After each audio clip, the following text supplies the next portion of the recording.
sbandierato il suo del comune per i costumi e gli accessori dei figuranti. In tutto i figuranti saranno 41, tra doge e regina stanno avvicinando a questo modo particolare di chiamare che si fa solo qui da noi e in questo...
Trifoglio rosa con il Dragon Boat. Grazie Paolo, queste sono tutte le imbarcazioni che partecipano al corteo sportivo. Vorrei che Elena spiegasse appunto chi sono questi personaggi, questi protagonisti di questo corteo, dopo aver visto appunto la parte storica, tutte queste imbarcazioni sono diciamo guidate, portate avanti da coloro che portano avanti appunto la Vogala Veneta qui a Venezia. Dear ladies and gentlemen, after the historical water pageant, we're seeing the sport water pageant. The sport water pageant is composed of rowing clubs from all over Venice and elsewhere, and these rowing clubs are the sponsored of the Vogala Veneta. Vogala Veneta is a type of rowing that is unique to Venice because you only row with one oar, and it's really special and it's traditional rowing, but it's also appreciated by the young generation that keeps enjoying this type of rowing.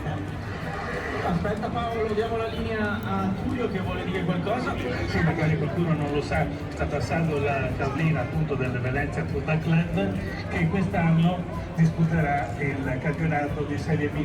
Ragazzi, forza, mi raccomando, fateci esaltare e non fateci soffrire come nell'ultimo campionato, grazie. Allora direi, io inviterei il corteo storico di fare un alzareni generale perché sta finendo il passaggio di fronte alla macchina. Alzareni, grazie!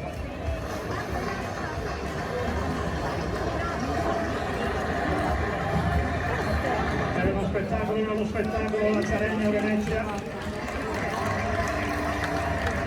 Ed ecco l'imbarcazione del campo Venezia proprio di fronte alla macchina con il sindaco che si alza ad applaudire.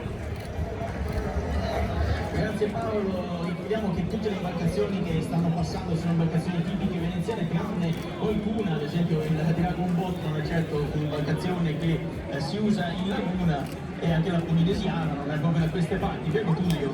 Certamente, comunque ho visto una cosa che mi tocca sempre il cuore, e cioè il Dragon Boat delle donne in rosa, che sono donne che si aggregano dopo essere state operate di tumore al seno, e è un movimento nazionale e anche internazionale. Le donne in rosa. Quindi facciamo un applauso a queste campionesse della vita che chiaramente hanno affrontato una sfida difficile, oggi sono qui con noi per far capire a tutti quanti quanto è importante comunque andare avanti sempre. E visto che andiamo avanti oggi in questa giornata sarà ricca di spettacolo, ricordo ancora che chi sta osservando la regata storica dalle rive bisognerà comunque mantenere una distanza di sicurezza e indossare sempre la mascherina. Ci sono tantissimi steward che aiuteranno comunque tanti turisti, tanti appassionati a comportarsi in maniera corretta, però dobbiamo invitare tutti quanti chiaramente ad essere responsabili, perché questo è una grande scommessa per Venezia, questa manifestazione, non aver rinunciato comunque a qualcosa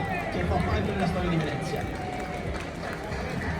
Vai Paolo, abbiamo il capitano di vascello Marcello Cisanelli, comandante della scuola navale militare, Francesco Morosini di Venezia, e Monna Reina, che stanno arrivando con il mondo della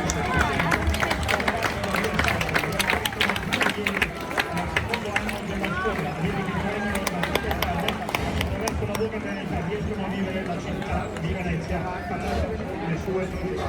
Grazie alla capitana di vascello Marcello Ortis Neri e alla sua signora Irene.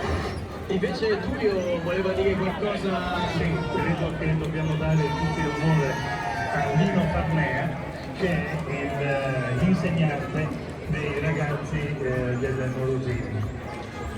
E quindi un applauso anche a coloro che portano avanti la tradizione della Voga alla Veneta. Chiaramente ci sono allenatori o comunque personaggi che si impegnano giorno dopo giorno per continuare questa tradizione e vedete lo spettacolo che può dare la Voga come appunto Tullio. E ricordiamo anche la città di Carme che sta passando in questo momento con in testa il sindaco di Carme. Sì, chiaramente alla regata storica di Venezia partecipano chiaramente cittadini veneziani, ma partecipa con le imbarcazioni tutto il... Nasce in una barca, perché per spostarsi da un'isoletta all'altra bisognava per forza almeno navigare sul pezzo di legno, sopra un pezzo di legno. Intanto il corteo va avanti, passerà poi chiaramente per gli altri, verso la stazione e vediamo Paolo se vuole dire qualcosa. No, ci sono arrivati i numeri d'acqua per i giovanissimi su Pupparini a 2 remi. È importante per i tecnici, è importante per gli intenditori della Voga alla Veneta. Allora, il bianco numero d'acqua 6, il canarina numero d'acqua 7, il viola numero d'acqua 5, il celeste numero d'acqua 2, il rosso numero d'acqua 3, il verde numero d'acqua 9, l'arancio numero d'acqua 4, il rosa numero d'acqua 1, il marrone numero d'acqua 8. Vogliamo far lavorare un po' il nostro Tullio Cardona, vai a spiegare come viene sorteggiato il numero d'acqua e l'importanza del numero d'acqua, da dove parte l'1 e dove arriva il 9. Certo, i portieri scelgono da un sacchetto una pallina dove c'è il numero e quello sarà il loro numero d'acqua. Devo dire che il numero d'acqua è molto importante, ve lo spiego, i tecnici delle regate lo sanno, lo spiego a tutti. Sono molto importanti perché determinano un po' la fortuna e anche forse un po' la sfortuna.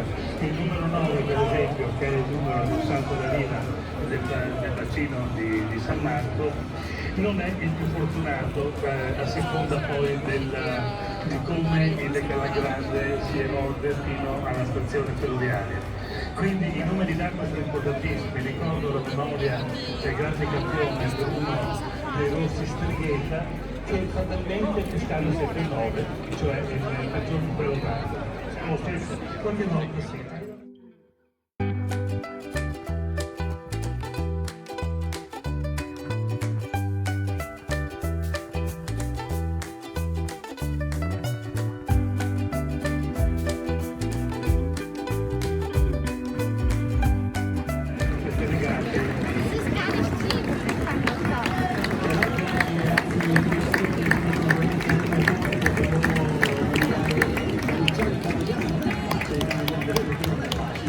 Come sembra il campo di regata?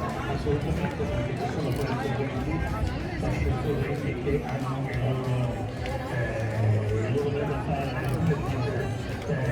essere regolati, che spero di volare attraverso l'esperienza senza. Magari che vengono dall'estero, non so. Sì, ovviamente cioè, già fanno questa barca che fa